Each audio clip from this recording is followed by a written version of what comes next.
A rich businessman pretends to be homeless and faces shocking treatment from strangers. But one moment of compassion reveals a powerful truth. You won't believe what happens next. Let us know your thoughts in the comments. The sun was just beginning to rise over the sprawling suburban neighborhood of Bellevue Heights. The streets were lined with perfectly trimmed hedges and towering gates guarding massive estates. Among them stood the largest mansion of all, a grand structure with gleaming windows and a driveway long enough to fit a dozen luxury cars.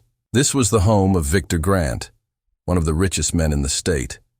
Known for his booming tech empire, Victor lived a life of unimaginable luxury, but something about his world didn't sit right with him. Victor had built his fortune from scratch. Decades ago, he'd been just a kid from a small town, growing up in a one-bedroom apartment with his mom. He remembered what it felt like to be overlooked, invisible to the world. Now, with millions in the bank, he couldn't help but wonder, if he lost it all, would anyone still treat him with respect? One crisp autumn morning, Victor decided to find out. He wanted to experience life through the eyes of someone who had nothing. Not in some far-off city or anonymous alley, but right here, in front of the house that symbolized everything he'd worked for. He pulled on an old flannel shirt and a pair of ripped jeans, clothes he hadn't touched in years. He smudged dirt on his face, grabbed a piece of cardboard, and scrawled the words, "Need help." With a deep breath, he stepped outside and sat on the sidewalk, just outside the towering gates of his mansion. The change in perspective hit him instantly. From where he sat, his home looked almost intimidating, the kind of place that screamed, "Stay away," instead of "Welcome." And now he wasn't Victor Grant, the CEO. He was just another face in the crowd, another person society would likely ignore. The first hour was humbling. Most people didn't even glance in his direction. A jogger passed by, earbuds in, pretending not to see him. A man walking his dog steered to the opposite side of the street. Victor held up his sign, hoping someone might stop, but the only acknowledgement he got was a teenage boy laughing with his friends as they pointed at him from across the road. Victor shifted on the pavement, the cold seeping into his bones. The world had slowed down. The usual buzz of business meetings, phone calls, and luxury car engines was replaced by silence. For the first time in years, he felt invisible. Just as he was starting to think no one would notice him, a woman in a gray coat walked by. She was carrying grocery bags, her face lined with the kind of exhaustion that comes from working too hard for too little. She paused when she saw Victor, her eyes softening. "Are you okay?" she asked, her voice warm but cautious. Victor was startled. No one else had said a word to him all morning. He nodded slowly, playing along.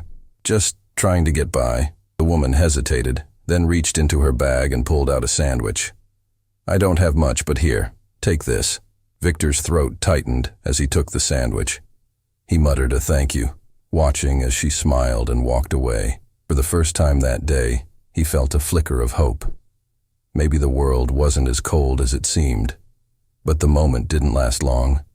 A sleek black car pulled up to the mansion gates, and out stepped one of Victor's business associates, James. James was on his way to a meeting inside, but when he spotted Victor, he stopped dead in his tracks. "Hey, you can't sit here," James barked, his face twisted in annoyance. "This is private property. Move along before I call security." Victor kept his head down, wanting to see how far James would go. He waved his sign quietly, trying to stay in character. But James wasn't having it. "You're ruining the view. People don't want to see this," he snapped, before storming toward the intercom to buzz the gates open. Victor's chest tightened. This was someone he had worked with for years, someone he thought he knew. Yet here James was, treating him like he was nothing more than a nuisance. The day dragged on, each interaction revealing more about how people reacted to someone they thought had nothing to offer. Victor began to wonder if his experiment had been a mistake. Was this really how the world saw those who struggled? Just as he was ready to give up, an old man with a cane shuffled up the sidewalk. His clothes were simple, and he moved slowly, but there was kindness in his eyes. He stopped in front of Victor and studied him for a moment. "You look like you've had a rough day," the man said, pulling out a crumpled $5 bill. "It's not much, but I hope it helps." Victor was speechless. The man had so little, yet he gave what he could without hesitation. It was a stark contrast to the wealthier passers-by who hadn't even acknowledged him. As the sun began to set, Victor sat there, his mind racing. He'd spent his life building an empire, believing that success was measured in dollars and assets. But now, he wasn't so sure. The kindness of strangers, the sandwich, the $5 bill, meant more to him in that moment than any luxury car or mansion ever could. Victor stood up, clutching the small tokens of generosity he'd received. He realized his experiment wasn't just about seeing how others would treat him. It was about confronting his own understanding of what truly mattered. As the streetlights flickered on, Victor decided it was time to wrap up his experiment. The day had given him more to think about than he'd anticipated. Just as he stood to leave, the sound of footsteps made him pause. He turned to see Maria, his longtime housekeeper, walking briskly toward him. She froze when she got closer, her eyes narrowing in confusion. "Mr. Grant?"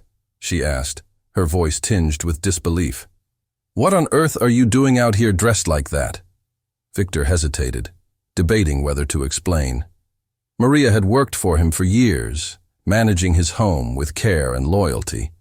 But now, standing before him with her eyebrows furrowed, she seemed less like an employee and more like someone who genuinely cared. "Maria," he began softly, "I wanted to see how people treat someone who has nothing, to understand what it's like to be ignored, dismissed, forgotten." Maria's expression shifted from confusion to something deeper, compassion, maybe even pride. "And what did you find out?" she asked, crossing her arms. Victor sighed, running a hand through his disheveled hair. "Most people didn't even look at me. Some were outright cruel, but a few, they surprised me. They reminded me that kindness still exists, even in the smallest acts." Maria nodded, her gaze softening. "Kindness doesn't depend on wealth, sir. It depends on heart. And sometimes the ones with the least to give are the ones who give the most." Before Victor could respond, Maria reached into her pocket and pulled out a few crumpled bills. "Here," she said, holding them out to him. "If you're going to sit out here, you might need this." Victor stared at her, his chest tightening with emotion. "Maria, you don't have to." "It's not about have to," she interrupted gently. "It's about doing what's right." Victor accepted the money, his hand trembling slightly. "Thank you," he whispered, his voice thick with gratitude. As Maria walked back toward the mansion, Victor's phone buzzed in his pocket. It was a message from James, the same associate who had scolded him earlier. The text read, "Hope you got that beggar to leave. We don't need that kind of distraction." Victor stared at the screen, his jaw tightening. He'd been holding on to the illusion that people like James, those who worked alongside him in luxury and privilege, shared his values. But the day had shown him otherwise. The next morning, Victor called an emergency meeting with his senior staff. The grand conference room, usually filled with chatter and confidence, was unusually quiet as the team assembled. James sat near the front, scrolling on his phone, oblivious to what was coming.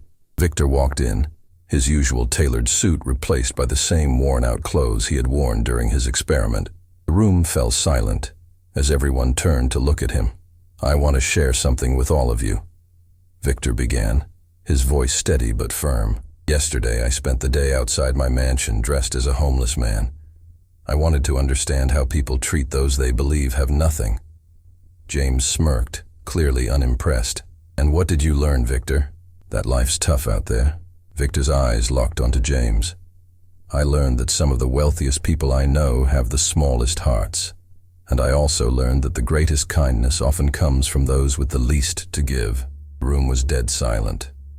James shifted uncomfortably in his seat, but Victor wasn't finished.